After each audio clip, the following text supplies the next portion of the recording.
Now, before we get started, let me explain something. In my young life, I've had a million jobs. I've been fired, been laid off, but more importantly, I quit. Oh, please believe, if I don't like my job, I'm out. See, I learned pretty early in my career that most companies don't really care about their employees. Oh, don't get me wrong, they'll hire you, but for the lowest pay. They'll make you work the hardest, but barely give you a raise. And the first moment they're not feeling you, you're fired. But you, my guy, must give a 2-week notice before quitting. See, in the beginning of my career, I was the hardest working employee. I truly believe the harder I work, the higher I'll climb the corporate ladder. And your boy put in work. For years and years, I worked with no vacations, worked on holidays, came in whenever needed. I was the employee of the year. Until that one day. See, it was an early morning. I got to work, used my badge, and to my shock, the door wasn't opening. That's weird. The badge not working. So I knock on the door. The manager comes out and informs me that there's a meeting in a few minutes. So a few moments go by, the meeting gets underway, and long story short, we all got laid off. You ain't got to go home, but you gotta get the hell up out of here. On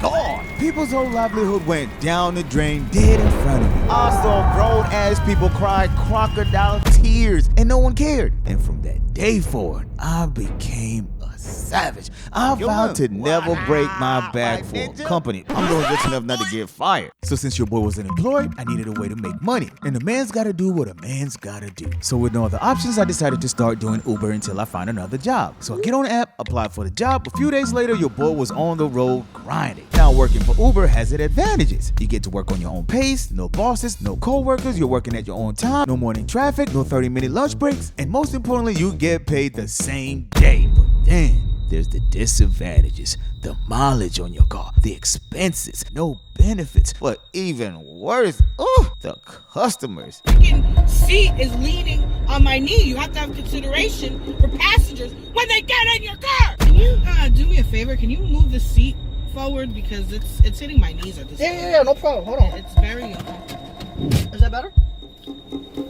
Sorry about that. Well, there's no point in saying sorry. It was already, can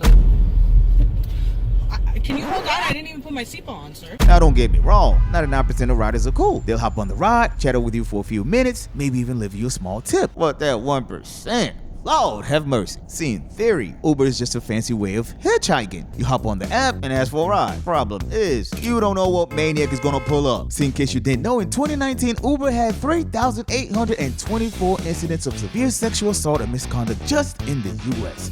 And 20 people were killed in assaults. Just think about it next time you hop on Uber. So one day I was working a late night shift. Now working late sucks. You have to deal with partying kids, the drunks, the stoners, but I didn't mind. I was about that bad. So I'm on the road. A few moments go by, and then my phone beeps. I check the area. Now this gonna sound crazy. On God, I hated going to the hood.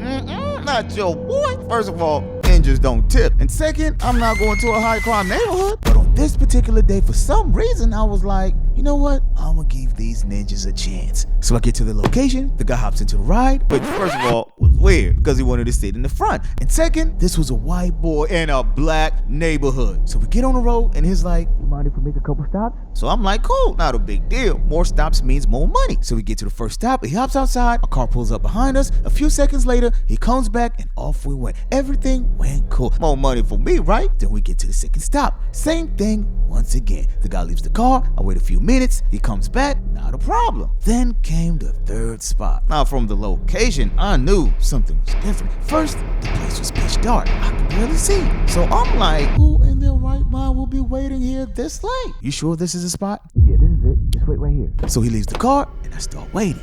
Damn, this sure is a sketchy neighborhood. So I lock the doors, wait for a little while, look at the clock, and it's been 10 whole minutes. Then it hit me. This homie's either robbing the houses or selling drugs. So I turn on the car, but right before leaving, the door opens, he gets inside the vehicle, drive. Now I'm like, where to? I don't care, drive. Bam, I can't just go anywhere. Then the man starts losing it. I said drive. So I'm like, yo, chill. So the guy looks dead at me and says, if you don't drive, then we're gonna have a problem. Now I'm thinking, how the hell did I get myself into this? I know not to go to that neighborhood. Bro, number one, for my Uber drivers, listen carefully, especially female drivers. Always protect yourself at all times. Get a taser, a pepper spray, a gun if you have to, and always be alert. You've got random people entering your vehicle and you don't know their true intentions. So I look homie dead into his face get out. Now the energy's changed. He's looking at me, I'm looking at him. Someone's gonna have to fold. And then I noticed him looking at his bag. Hold up, Tim. Why's homie keep looking at his bag? Now my spidey senses started tingling. Now I'm thinking the worst. Homie's gonna reach for the bag. Next thing you know, I'm a dead man. Not your boy. I'll be damned if he catch me lagging. Bam! When I tell you I pulled out mines, don't do anything stupid, partner. Whoa, hold up, man. I was just... Yeah, I see you reaching. Now get out my car. Alright, you got it. So he steps out the car, I drive off, threw the bag out the window, and I didn't even want to know what the man had in his possession. But I do know, from that day forward, I never went back to that hood again. So, moral of the story. Always pay attention to your sixth sense. It sees the unseen, hears the unspoken, and knows the untold.